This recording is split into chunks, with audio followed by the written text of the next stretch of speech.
People are driven by the search for better. But when it comes to hiring, the best way to search for a candidate isn't to search at all. Don't search, match with Indeed. The hiring process can be slow and overwhelming. Simplify hiring with Indeed. Indeed is your matching and hiring platform. With over 350 million global monthly visitors according to Indeed data, and a matching engine that helps you find quality candidates fast. Ditch the busy work. Use Indeed for scheduling, screening, and messaging so you can connect with candidates faster. Join more than 3.5 million businesses worldwide that use Indeed to hire great talent fast. Listeners of this show will get a $75 sponsored job credit to get your jobs more visibility at Indeed.com/PODKATZ12. That's Indeed.com/PODKATZ12. Terms and conditions apply. We're excited to announce that our very own podcasting platform, Zencastr, has become a new sponsor to the show. Check out the podcast discount link in our show notes and stay tuned for why we love using Zen for the podcast. You're listening to the Archaeology Podcast Network. You're listening to the Archaeology Show. TAS goes behind the headlines to bring you the real stories about archaeology and the history around us. Welcome to the podcast.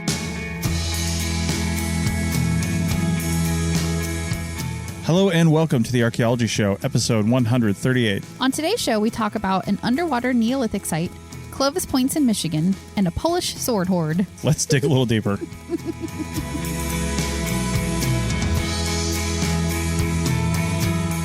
Welcome to another news episode, everybody. Hello. So we've got 3 articles for you, and in case anybody is following our travels, we're still in Washington State. We're in the southern part of Washington State, about to cross into Oregon as soon as we finish this podcast and get going.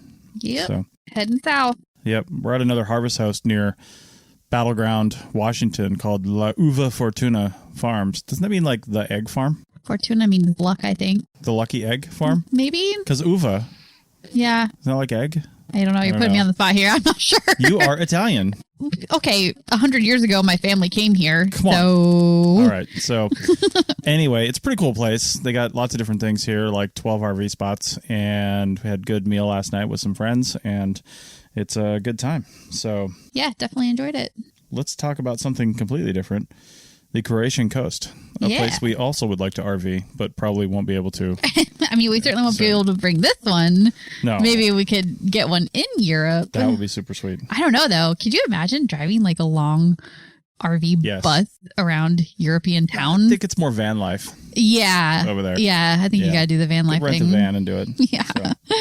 All right. So this first article is entitled, Archaeologists Discover 6,000-Year-Old Island Settlement Off Croatian Coast. And again, I thought this was super cool just because Croatia sounds like an amazing place to go. Oh, I know. I'd love to go there. Yeah. And the photos are beautiful. Yeah. As usual. Absolutely. And this kind of also fills, I guess, some dreams of mine, because I have been known to, usually in response to something we're watching on TV or something like that, I'll pull up maps, just like maps on my iPhone, and start looking around at something, trying to find something. And then like an hour's gone by and I'm just looking at maps. You're just like looking at like the satellite image of places. Just places. And I'm not even really looking for anything. I have no expectations. I just like to see what things look like from that perspective. And so does Mate Perica, the archaeologist, and I don't know if I'm pronouncing that right. Check out the link in the show notes. But he was looking at satellite images of Croatia's coastline. Doesn't say why he was doing it. Probably for the same reason. There's lots of stuff under the water. Yeah, I do wonder if he was doing it on purpose, though, because I think it's pretty common knowledge that you can use satellite images sometimes to find things that you wouldn't be able to see if you were on the ground. Right. Now, I think you have to be careful with that, because wasn't there like some nonsense about like people finding pyramids in jungles and like they weren't actually, and it was they weren't actually undiscovered. Yeah, well, there's that. Know about them. Yeah. So anyway, you have to be careful about that. Right. But I think there is a lot of stuff that you can find just by looking at satellite images. Well, I think the moral of that story is, if you do find something that looks like it could be obscured, or maybe it's in an area and you're like, man, is anybody like, can I really be the only one that has possibly seen this? Right. Because I think people jump to two conclusions. They either think somebody else must have seen this and then they move on, right? Or they're like, wow, am I the first one to look at this? In either case, you need to check. Mm-hmm. You need to tell somebody that can look at the records and say, yeah, we know this exists or we don't, and then, let them proceed. Yep, talk to an expert is definitely your first. Yeah. If you're not the expert yourself. Right. Talking to an expert is your first step.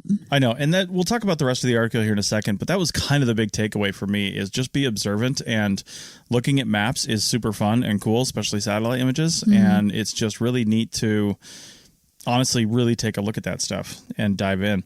Another interesting note too, I actually don't have a lot of experience with Google Maps on my phone, but with Apple Maps, the zoom limit to how far you can actually pinch in is actually pretty high. High altitude, I should say. It's not that close. Oh, yeah. Yeah. And one thing I noticed, because another thing I like to do, like right before bed, we're laying in bed, I usually get on Weather Channel and look at Weather Channel videos. I don't know if you should admit that to I know. But another thing I like to do is just go to the radar. And when the radar is on satellite image and you're zooming in, I noticed actually not long ago that the zoom is ridiculously close. Oh. Like it's actually really good. Mm-hmm. Because I think I don't know if they just don't expect people to do that. I don't know why they would care, but anyway, it's really good. So honestly, the Weather Channel satellite images will get you a lot closer to the ground. So it might be that you have to be connected to the internet to look at the Weather Channel, and Apple Maps can be used offline, right? So maybe it's a caching thing. It actually can't be. The satellite images need to be online. Oh, they do. Otherwise okay. they don't load. Yeah. Okay. So I think that Apple just made an arbitrary limit and said we're going here. Yeah. So. Okay. Anyway, back to the article. This is in Lambares, Croatia, and the eastern shore, there's a seabed jutting out from the eastern shore of the island of Korčula, Korcula, and literally type in Korčula on Apple Maps or Google Maps, and it will take you right there. And if you go to the article, you'll see the image that he was looking at. Weirdly, it's reversed because a lot of your maps are north up, and it's actually south up, I think. Oh. Because I when I found it on maps, it's inherently north up unless you change it, and it was facing the other direction. Oh, crazy. Yeah. It must have gotten loaded into the website upside down and wasn't fixed or something. Or somebody just loaded it that way. I don't know. Yeah. Maybe this person who wrote the articles in Australia and all their maps are south up. Who knows? I don't really know. Maybe north up's just a northern hemisphere thing. I have no idea. Who has any idea? Nobody. So anyway, check that out because it's super cool. You can literally go right there on the map and see it, and I thought that was really neat. But anyway, it's a large, shallow area on the seabed jutting out from the eastern shore of the island, like I said. And him and a colleague, actually, the archaeologist and a colleague, dove the area and discovered what they think is a Neolithic settlement from about 4500 BC, which is pretty sweet. And just looking at this, I wouldn't have really thought it was anything. Except for like a reef or something like that. It didn't really jump out at me. And looking at stuff like this also makes your eye a little more critical to find stuff like that, because now when I'm scrolling maps in the middle of the night and I'm trying to get to sleep, like I'm looking for stuff like this. Yeah, totally. And that's artifact identification and feature identification as well.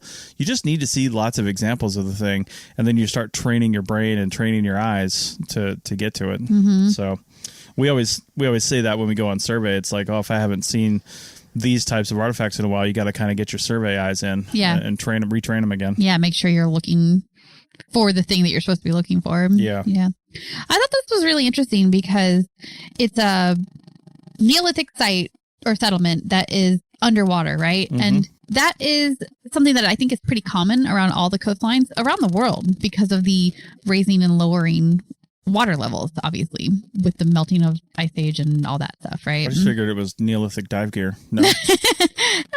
No. Right. So Atlantis. Anyway, I think that's really interesting to focus on the coastlines like that, to find these sites that are, I'm not going to say better preserved than the ones on land. Maybe they are. Water can sometimes preserve really well, and sometimes it can actually make things deteriorate worse. But I just think it's such an interesting area of exploration where we can find things that maybe we haven't been able to find on land. Water is just, it's neat. And I know that there are underwater archaeologists. There's probably a lot of you guys out there. So keep on doing the good work. But I feel like we don't hear as much about it as you do like terrestrial archaeology. So I wish we would, because it's cool. And I mentioned, well, they found some stone walls and things like that surrounding it, and presumably when they get in there, they'll find a lot of other stuff. But I mentioned Atlantis jokingly just a second ago. But one of the basis arguments for the Atlantis myth is, well, I think one of the older, was it Ptolemy or somebody, actually wrote about some kind of thing. And so people have been searching for it ever since. Right. But one of the reasons we know that it's almost completely unrealistic is because the march of human cognition and evolution and technology and everything like that was kind of the same in this part of the world. Like the Neolithic at 4500 BC is probably really similar to the Neolithic in other areas. Right. And people that are in the, quote, Neolithic are not necessarily, doing crazy things. Now, not long after this, they started building pyramids. Mm-hmm. So, not these guys, but some civilizations rapidly advanced from this point. Here's the problem. When you get to something that is fantastical as Atlantis was supposed to be, the glaciers have already pretty much melted, and your sea levels are not rising at nearly the rate that they would be when it was 4500 BC, and now this is underwater. Mm-hmm. So to have an entire city, a coastal city, inundated with water, it would have to have been like a city 4,000 years ago or more. Yeah. And we just didn't have people building those types of cities that Atlantis is supposed to be at that time. Right. If it was 2,000 years later and maybe the glaciers were still melting, well, I'm sure they still were, but the sea levels just weren't rising at the rate that they were before. So it just makes the whole thing a little unrealistic. And unless you bring magic and aliens in. I mean, if you bring aliens in, then they easily could have had a coastal settlement 10,000 years ago that is now underwater. To be clear, we are not proponents of that theory. I'm just saying, if aliens existed and they visited and made a city, it would be underwater if it were on the coast. I mean, it would make sense. Yeah, it would 100% be underwater right now, pretty much anywhere in the world. Right. And there's places like off the coast of California that are under 100 feet or more of water, and Washington and Oregon, because of the shelf over there. Right. That actually had people living on it, 8,000 years ago. Yeah. So that's why I'm so intrigued by coastline archaeology. Yeah. I don't really want to dive and do it myself, but I love hearing the results of what other people are doing with it. It tells me that if we ever invent time travel and we're going to go back in time and you don't want evidence of your, like if you have a base of operations, put it on the coast. Yeah, because it'll be underwater. It will eventually be underwater. Yep. Yeah. So. All right. Good advice for future time travel. So love it. Our time travel statement for the day has been met. We're going to end this podcast now. Oh my God. Yeah. So where's your nerdy reference? I know, right? So again, check this out. Go look at maps. Have fun. It's super cool. Yeah, so. There's in the article, there's a little slideshow with a couple images, and there's some cool pictures there too to check out, and actually the grid over the excavation underwater, which is really neat to see how they grid that stuff out and then work on it basically just like you would on land, but it's underwater, and I imagine things move around a little bit more than they would like, but it still is neat how they do that. Yeah, it's pretty cool. You got to wonder how much of that's in context anyway, just from 5,000 years of being underwater. Yeah, yeah, definitely water moves things around a lot. Anyway, let's move from Croatia to a much older time period and up in Michigan. And oddly enough, this isn't underwater because it's on land now, but there's plenty of underwater sites in that area under the Great Lakes as a result of also glacial melting. Back in a minute. Chris Webster here for the Archaeology Podcast Network. We strive for high-quality interviews and content so you can find information on any topic in archaeology from around the world. One way we do that is by recording interviews with our hosts and guests located in many parts of the world all at once. We do that through the use of Zencastr. That's Zencastr. Zencastr allows us to record high-quality audio with no stress on the guest. Just send them a link to click on, and that's it. Zencastr does the rest. They even do automatic transcriptions. Check out the link in the show notes for 30% off your first 3 months, or go to zencastr.com and use the code TAS. This podcast is sponsored by Ramp. Are you the decision maker in your company? Consider this. For the first time in decades, there's a better option for a corporate card and spend management platform. Meet Ramp, the only corporate card and spend management system designed to help you spend less money so you can make more. With Ramp, you get full visibility into your company's spending and control who spends what with each vendor. Ramp's software collects and verifies receipts instantly to save your team valuable time. Ramp automates data entry and routine tasks with automated approvals, expense categorization and bill payments, time-consuming tasks.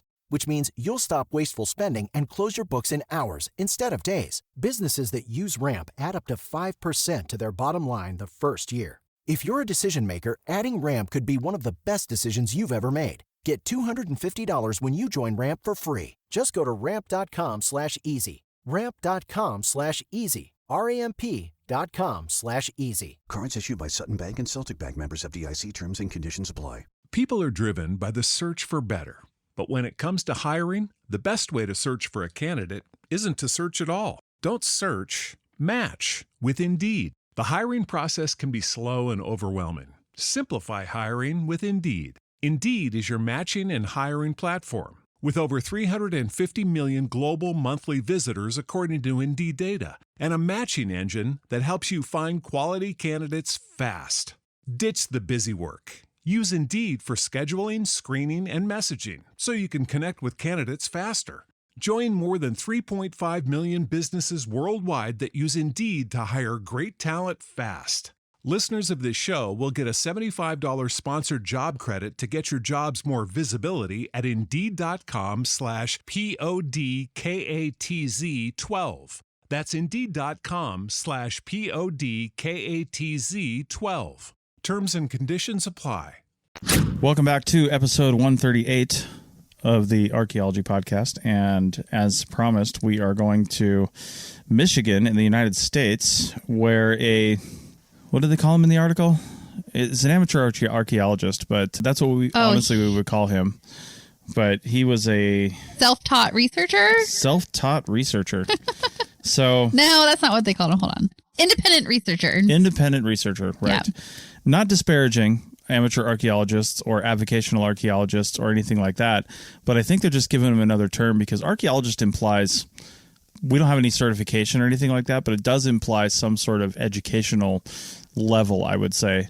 Just like you wouldn't call yourself a physicist, even if you have a particle accelerator in your basement, unless you basically have a physics degree. Right.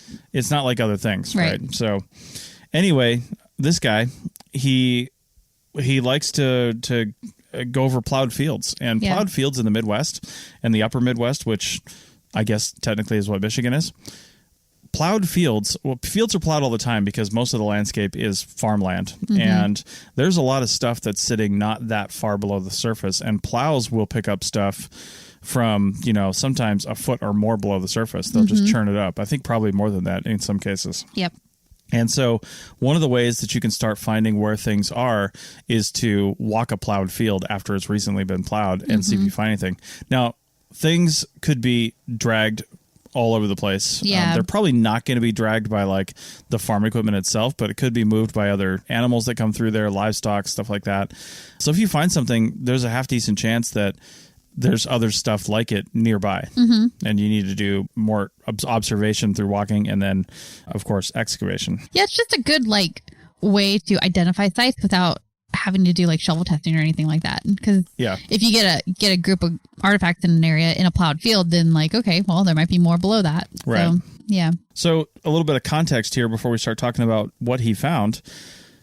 A lot of Michigan was covered in a wall of ice up to a mile high, and I believe that ice sheet was called the Wisconsin ice sheet. I'm pretty sure it covered the entirety of the Great Lakes and then into New England. And in fact, that's what carved out the Great Lakes, was that ice sheet advancing and retreating. So, but a mile thick. I just let that sink in for a second. Insane. Yeah, it's crazy. So one of the cool things, just to mention, if you've ever heard the term, I love this term. It's called isostatic rebound, and didn't have anything to do with here, but it's probably why this isn't underwater now, is because that ice was super heavy. It actually compressed the Earth's crust underneath it, and isostatic rebound is the slow rise in elevation as the landscape comes back. And if I'm not mistaken, it's still coming up. As the glacier retreats, the land kind of slowly bounces back up. And glaciers retreat and melt at the same time. That's how they retreat. They just melt. And so and if I'm not mistaken, the land is still not fully done with its isostatic rebound. because it was compressed by so much. I don't know if they can tell how far down the land went, and they probably can, but they noted it's still moving, if I'm not mistaken. So anyway, 13,000 years ago. The campsite was dated to around that time, and this portion was obviously not under ice, but had to have been dramatically influenced by the ice. I kind of think of it as, here's my pop culture reference for the episode, a Game of Thrones thing where you're like sitting next to the wall in the north, because that was basically ice. Right. It's like, who's just living at the base of that? Right. That's what I felt like this was. I mean, a mile high. That would have been a mountain of ice in the distance. Yeah. I mean, literally a mountain of ice. Yeah, definitely. Yeah. And this is a really flat land. You would have seen that ice. I'm sure it tapered out like all glaciers do. It wasn't just like, bam, ice like for a wall, a mile. Right. Yeah. So if it was a mile thick, it probably tapered out for easily 20, 30 miles in front of it, before it came out to nothing. Right. So anyway, the campsite, like I said, was dated to around that time. It was identified by this gentleman initially finding what we call Clovis artifacts.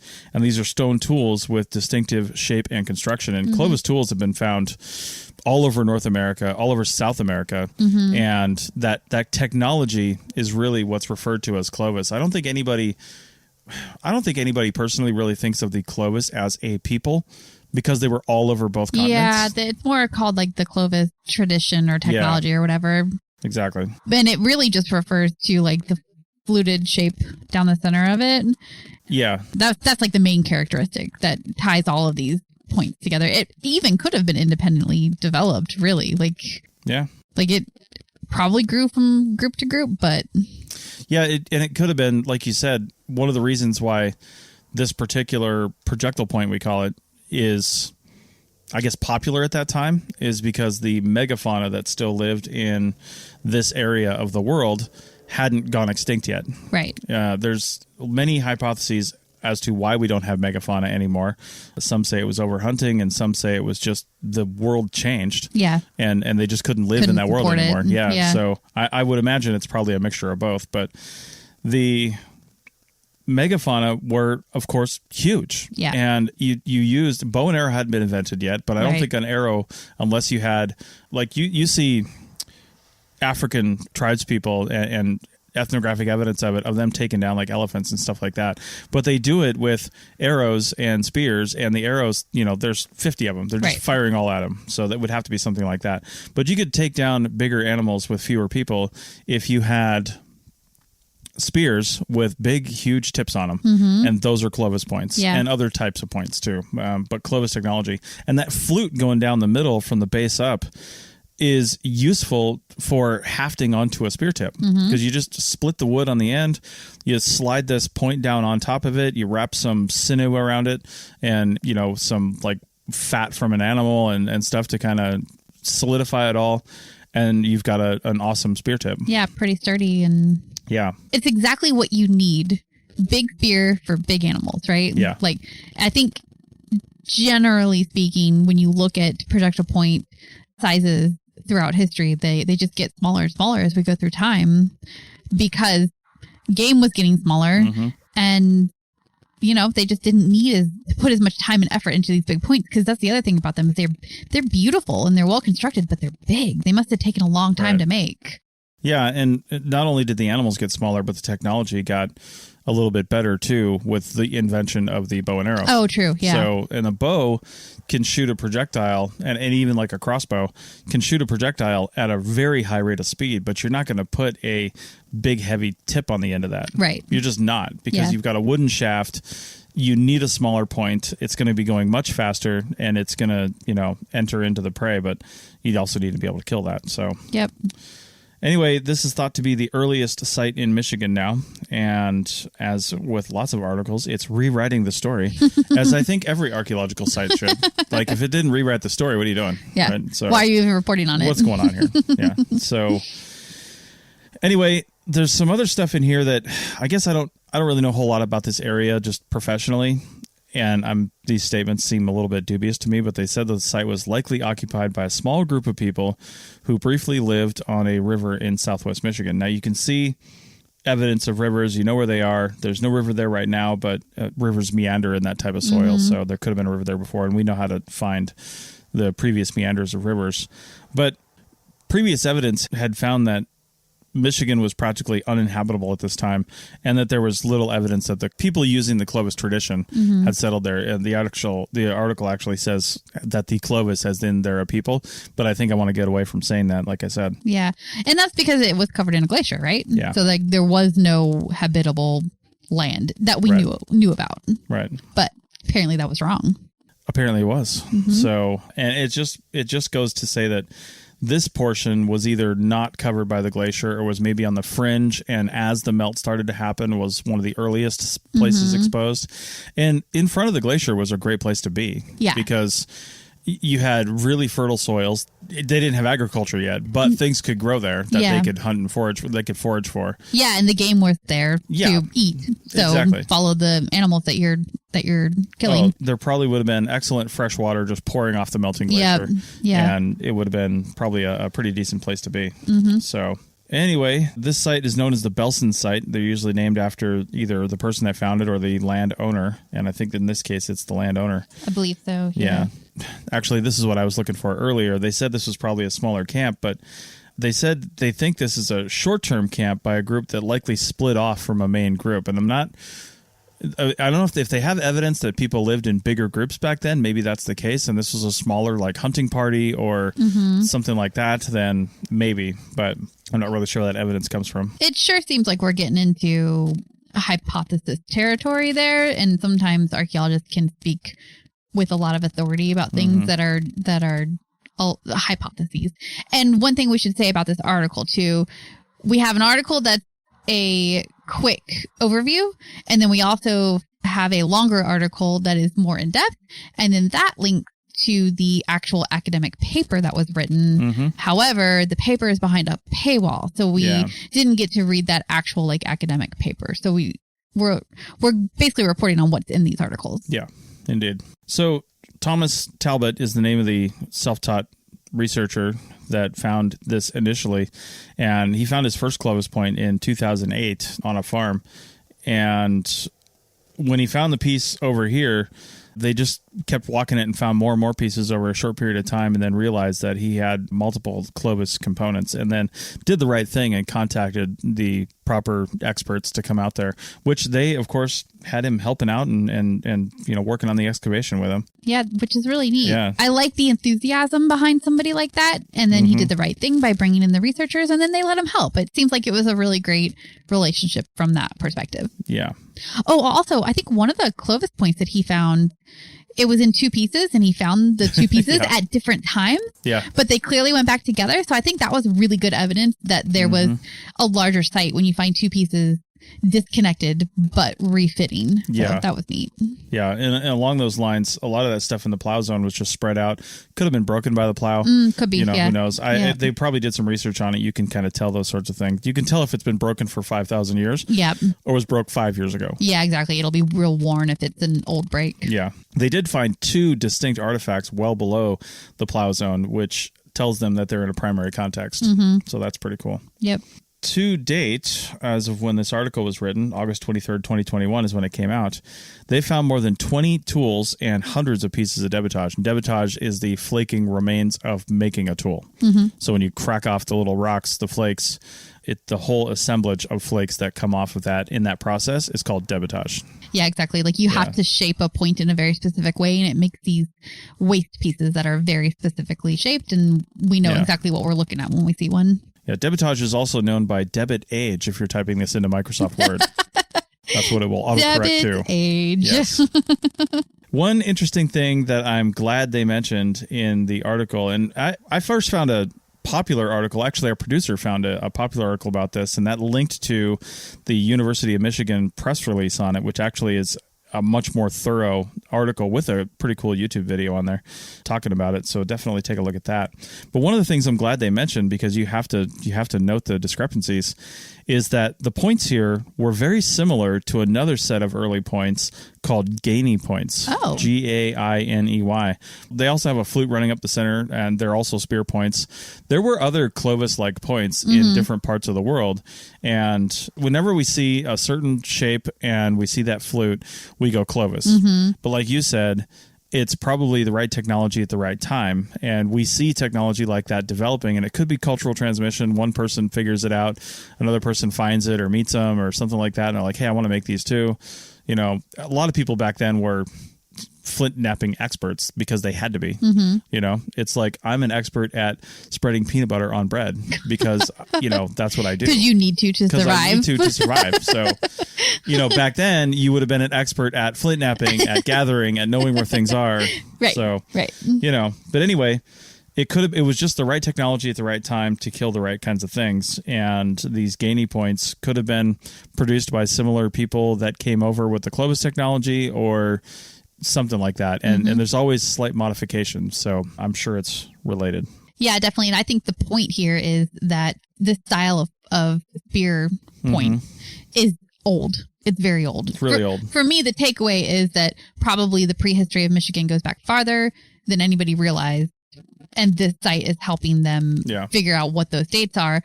But it's old. Whether it's Clovis or Gainey or something entirely new. It's very old, and it takes the prehistory back further, which is cool. One really cool thing that, and they're still researching these, is that the two different styles of points, Clovis and Gainey, they have very distinct flaking characteristics. That's one thing I did note, that when we're talking about different technologies being developed, but parallel evolution of technology as well, you can tell that it's definitely cultural in some cases when you see two different styles of the same kind of thing. So these are both spear points that are fluted, but Clovis points have large flakes taken off of them after the flute. Well, the flute's taken off last, basically, but you have all these flakes taken off, and they're large flakes, whereas the Gainey points are much smaller flakes with more strikes to create those. Oh, okay. So more time-intensive to create a Gainey. But I don't know if that gives it some kind of advantage or if that was literally just how somebody did it. It's just how they did it. Yeah. They just didn't know any better, and just like, this is how we're going to do it. Same thing with Clovis. Right. So. People are still people. We always have to remember that. Like, people are people, and if it ain't broke, don't fix it, right? Like if what they were doing worked, why would they change it? And finally, they're bringing in some other scientists. They've sent some of these points off to a Colorado lab that will be doing protein analysis that will determine the animals and plants that these spear points may have been used on. So that's pretty cool, bringing in some other sciences. Yeah, I like that because I think it'll help them narrow in on exactly what these people were doing there and their lifestyle, you know? So that's cool. I hope they can get some really good data from those resources. Yeah. All right. Well, let's head from the United States and finding these prehistoric paleo treasures to some more recent treasures as determined by the name of the article. I hate it when they use the word treasure in an article. It gives archaeology a bad rap, man. That's right. Yeah. We're headed to Poland. Back in a minute. You may have heard my pitch for membership. It's a great idea and really helps out. However, you can also support us by picking up a fun t-shirt, sticker, or something from a large selection of items from our TeePublic store. Head over to ArchPodNet.com/shop for a link. That's ArchPodNet.com/shop to pick up some fun swag and support the show. Chicken tacos should only be trusted to chicken professionals. That's where we come in. Introducing Zaxby's new chicken finger tacos. One comes with pico de gallo and creamy chipotle ranch. And the other comes with bacon, lettuce, tomato, and avocado ranch. Chicken experts since 1990. Chicken taco experts since now. Order yours today in the Zax Rewards app. Woo, saucy! Zaxby's. People are driven by the search for better. But when it comes to hiring, the best way to search for a candidate isn't to search at all. Don't search. Match with Indeed. The hiring process can be slow and overwhelming. Simplify hiring with Indeed. Indeed is your matching and hiring platform. With over 350 million global monthly visitors according to Indeed data, and a matching engine that helps you find quality candidates fast. Ditch the busy work. Use Indeed for scheduling, screening, and messaging so you can connect with candidates faster. Join more than 3.5 million businesses worldwide that use Indeed to hire great talent fast. Listeners of this show will get a $75 sponsored job credit to get your jobs more visibility at Indeed.com/PODKATZ12. That's Indeed.com/PODKATZ12. Terms and conditions apply. Welcome back to the third and final segment of episode 138 of the Archaeology Show. And as I said, we're going to Poland. We're actually moving forward in time compared to the other two articles, but we're still super old here, like 2300 to 1800 BCE. So right. This is a episode full of old stories. That's right. And not treasured, damn it. I know. So this article is called Farmer Finds Rare Treasures from, and I am going to get this wrong, Unitice or I don't know, UNETICE, and there are some weird characters over the U and the E. So, but their Unity? culture. Yeah, something like that. Let's go with Unity. Yeah. Sulicin County of Poland, also pronouncing that wrong. But this is another example where somebody found something in farmland. Again, plow zones. Yep. Right? So this one was found by a farmer, though.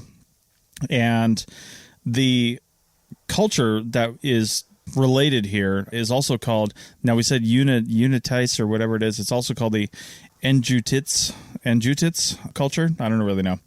Anyway, like Rachel said, dated to 2300 to 1800 BC. Now, these sites and this culture have been identified across the Czech Republic, Slovakia, Germany, and Poland. Quite the range.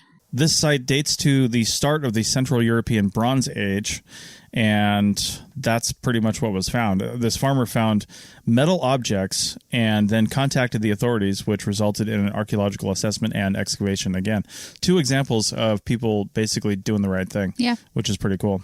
So they recovered 3 scepters, 3 Bronze Age daggers, a hatchet, a chisel, and several other metal artifacts. It just says metal artifacts, probably because they didn't really know what they were used for. But these look, man, these are super cool. And I think to do bronze like this, you need to cast it, if I'm not mistaken. Like, you need to build something around it and pour the molten material in. I don't think these were pounded out. Probably. They must, I mean, when you look at them and you see the detail. And the point like sticking off them. They look like torture devices. Like they don't look pleasant. No, they're labeled as daggers, I think, this first picture. And I'm like, which is the dagger end? It looks like you can kill somebody with any of those ends. Yeah, when you're looking at this, the pointy end is down. That would have been the dagger. Yeah. And then the wooden handle would have been around the rest of it. That's why there's points there. Oh, so the wood would like squished onto to the it. Oh, okay. And probably all 2 right. halves of a piece of wood or something like that, and then wrapped with a handle or something. Okay. And then there's a flat piece out to the left in the picture. I mean, if I'm not mistaken, that is like you're holding that with your thumb under that part. And that's kind of a protection against, like the hilt of a sword. Oh. It's kind of a protection against something else hitting you there. Okay. So. Oh, I see. Okay, that makes sense. It's like a shield for your thumb. All right. Yeah. Well, I don't really know a whole lot about really old daggers, so this is interesting for that reason. Yeah, but really old dagger knowledge is actually staggeringly good. So. Yeah. I don't know. You're not really got to bring it a little better here, I think. I guess so. Anyway, the metal industry with this culture was, and I guess this is based on what we found, was concerned with producing weapons and ornaments mainly as status symbols for high-ranking people rather than for equipping soldiers or for domestic use. So they must be able to tell with other Bronze Age artifacts as a comparison that these are less functional and more ornamental. Gotcha. Yeah. So these artifacts could have been buried just for storage. Like, I don't know, maybe there was a house there, or maybe somebody just was like, I'm gonna bury these out here in case I need them again. Or it says riches hidden because of enemy action or conflict. So, oh my God, who's that coming through the trees? Bury the good stuff. Right. Hide it now. I suppose it's possible that like it was just like left in a structure and then the structure collapsed and eventually went away, and then you have this and it looks like a cache of some sort, but it's just the remnants of people living somewhere. Yeah, and we always call those kinds of things caches when we find them over here. Like we found remember that cache of stone points that I found? Mm-hmm. Yeah, so we call them caches here, but often I hear in Europe they are always referred to as a hoard, whether it's coins or whatever. Okay. And the article even says that this is the second hoard to be found in this area this year. Oh, okay. So that's like a European term, maybe, I think it's for just a preferred term that they have. Grouping of artifacts. Okay, cool. Yeah, I can get down with that. A hoard. And it might be specifically related to something somebody intentionally buried, like they're hoarding artifacts, or they're hoarding their objects right here, whatever those may be, and that's where it is. Or that really is just the term. I don't really know. So. That's true. And they are kind of indicating that they think that these might have been buried on purpose based on like the wording. So if it was buried on purpose, then yeah, like hoard would be the right word for that, because they're trying to protect it and intending to come back to it. So yeah, I just wonder how you could know that though. How do you know that it's buried on purpose versus discarded or forgotten about? Well, if it were forgotten about, I mean, discarded, they wouldn't be all together, I wouldn't think. Unless they're in a privy. Well, that's true. Forgotten about for sure, otherwise they wouldn't be here. Yeah. So all mixed together. But anyway, that's pretty much it. Pretty short article on that one, but it's really neat. I thought it was good to highlight the farmer find and doing the right thing and calling the authorities. So, you know, they're not going to come take your land. They just want to see what's there and learn from it. Yeah, exactly. And it turned into an excavation, which I'm sure the farmer was, you know, gracious enough to allow them to do that, which is really great. And, you know, if you're a person out there that owns land and you think that there might be something buried on it, then don't do anything yourself, but call in the authorities, and then you might get to like learn about the prehistory of your area, of your land that you own. And in the United States, you generally own anything that is found on your land. That's how land ownership works here, with the exception of like mineral and water rights. Those are very different, but things like this, you technically do. They belong to you, and it's up to you to say, well, I want to donate these. I want to send them back to wherever, or if you just want to keep it, you can. But that's not the case in a lot of other countries. Oh, true. So keep that in mind. If you're like, I don't know what the case is in Poland, but like in the UK, the crown basically owns everything under the ground. They do. That's right. Because you hear about people finding like hoards of coins and stuff like that, and they have to turn it over. The queen's like, thank you. So our coffers were running low. Thank you. That's right. She was running out of hats to wear. So I don't think that lady has ever run out of hats. Yeah, probably not. All right. So that is it for this week. So next week, we have a really fun episode for you guys. We're going to watch the movie Ammonite, which came out last year. I know we kind of missed the boat on that one. We probably should have talked about it last year, but we're doing it now. So, you know, grab your streaming service. Hulu, I think, is the one that it is streaming on, or you can purchase it at the various places and give it a watch, because it's a not accurate representation of a real person named Mary Anning, and she was a self-taught paleontologist in England in the 1800s. So her story is really cool. This is tangential to archaeology, so like let's just go ahead and, you know, it's not archaeology, but fine, it's cool, and she was cool, and she deserves a spotlight on her. So watch that movie if you want to. We're going to talk about the movie. We're going to talk about her, and we're going to talk about what they got right and wrong in the movie. We haven't actually watched it yet, so I'm sure we're going to have lots to say about that. So yeah, join us next week. All right. See you next week. See ya.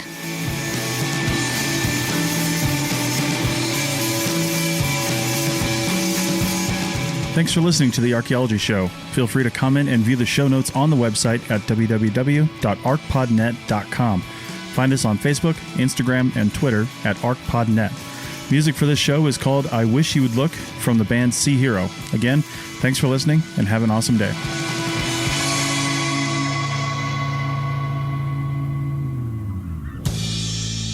This episode was produced by Chris Webster from his RV Traveling America, Tristan Boyle in Scotland, and the Archaeology Podcast Network, and was edited by Chris Webster. This has been a presentation of the Archaeology Podcast Network. Visit us on the web for show notes and other podcasts at www.archpodnet.com. Contact us at chris@archaeologypodcastnetwork.com. Thanks again for listening to this episode and for supporting the Archaeology Podcast Network. If you want these shows to keep going, consider becoming a member for just $7.99 US a month. That's cheaper than a venti quad eggnog latte. Go to archpodnet.com/members for more info. Chicken tacos should only be trusted to chicken professionals.